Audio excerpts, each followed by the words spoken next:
Bismillahirrahmanirrahim. Yasin wal Qur'anil Hakim. Innaka laminal mursalin ala siratim mustaqim.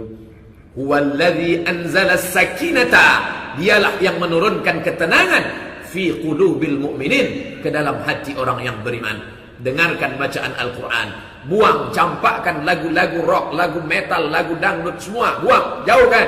Masukkan MP3 Al-Quran, dengar baik-baik. Makanya orang-orang yang terkena gangguan jin, gangguan setan, istishfa bil Quran, mencari kesembuhan dengan Al-Quran. Bahkan dalam riwayat Abdullah ibnu Abbas sahabat Nabi, kalau ada orang kerasukan setan, susah melahirkan, dibacakan ayat-ayat Al-Quran ke dalam air, ditiupkan, berubah molekul-molekul Al-Quran. Sekarang barulah tahu orang. Dan yang meneliti itu bukan pula orang Islam, orang Jepang yang punya mikroskop terbesar. Ternyata air yang belum dibacakan dengan air yang sudah dibacakan ditiupkan, berubah molekul-molekulnya, makin bersih, makin murni, makin suci. Itu yang diminum orang, mendatangkan kesembuhan.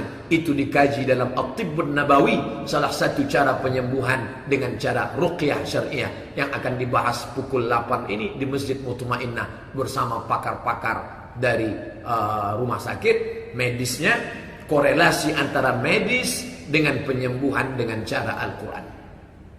Habba sauda, asal madu, ini adalah bagian cerita tentang madu. Di mana Allah ceritakan? Dalam Al-Quran. Cerita tentang penyembuhan dalam Al-Quran. Kerasukan setan, kenapa setan jin itu mengganggu dia? Karena mulut yang tak pernah melafazkan ayat-ayat Al-Quran. Kal baitil kharib, seperti rumah yang roboh, rumah hancur. Ada ular, ada kalajengking, ada binatang berbisa. Kenapa ular kalajengking suka masuk? Karena rumah itu tak pernah dibersihkan, semut banyak, kalajengking, ular, binatang berbisa. Begitulah badan yang tak membaca Al-Quran. Makanya disuruh membaca Al-Quran di rumah yang tidak dibacakan Al-Quran. La taj'alu buyutakum maqabir, jangan jadikan rumah kalian kuburan. Apa yang dimaksud dengan rumah kuburan? Rumah yang tak pernah dibacakan Al-Quran. Makanya pindah rumah baru, dibacakan surat Al-Baqarah 2 juz 4 lembar, mengusir hantu, jembalang tanah dan lain sebagainya. Membaca Quran bukan untuk mengusir hantu, tapi Quran kalau dibacakan bisa hantu-hantu itu lari. Kenapa sudah dibacakan ayat kursi jin tak juga lari Pak Ustaz? Karena yang membacanya itu ulahnya 11-12 sama hantu.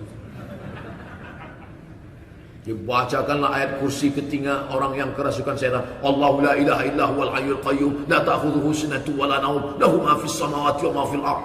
Bukan jinnya keluar, malah ketawa dia. Heran semua, heran. Kenapa kau ketawa? Masa setan usir setan, gitu dia. Perbuatan kita itu tidak sesuai dengan ruh, spirit, semangat Al-Quran. Maka balik ke hadis yang kita kaji. Man qara'a, membaca, wa ta'allama, mengkaji, wa amila, puncak daripada Al-Quran itu adalah mengamalkan isinya. Ada orang bersahabat dengan non-muslim, kawan akrab. Dia bingung, apalah ku kasih untuk kawanku ini ya. Tiba-tiba dia dapat ilham, dibelinya Quran translate bahasa Inggris. Ini hadiah dariku, friend. Datang si kawan tadi, orang bule tadi. Bule itu orang barat. Kalau laki-laki pakle. Dibawanya lah Quran translate bahasa Inggris tadi. Quran terjemah bahasa Inggris yang paling bagus itu 2. Yang pertama Abdullah Yusuf Ali dari India. Yang satu lagi Quran terjemah bahasa Inggris ditulis oleh Pictol Marmadok. Pictol Marmadok itu orang Inggris, kafir. Dia mau cari kelemahan dalam Quran, dikajinya Quran. Akhirnya dia bukan dapat kelemahan, malah menemukan kelebihan Al-Quran. Masuk Islam, berubah namanya menjadi Muhammad Pictol Marmadok. Diterjemahkanlah Quran. Habis itu dihadiahkan oleh si muslim tadi kepada si non-muslim. Ini Quran. Sampai dia ke rumah, dibukanya Quran hadiah kawannya tadi, ditakdirkan Allah. Pas yang terbuka itu ayat Iqtarabatis sa'atu wa syaqqal qamar. Hari kiamat sudah dekat, bumi hancur, insyaqqal qamar, bulan pernah terbelah. Quran yang dibukanya pas ayat bulan pernah terbelah. Dihidupkannya TV pas acara NASA, Badan Antariksa Amerika, yang meneliti ternyata bulan itu dilingkari oleh lembah yang dalamnya hampir sama, mengindikasikan bahwa bulan pernah terbelah dan menyatu kembali. Masuk Islam dia hanya gara-gara satu ayat itu.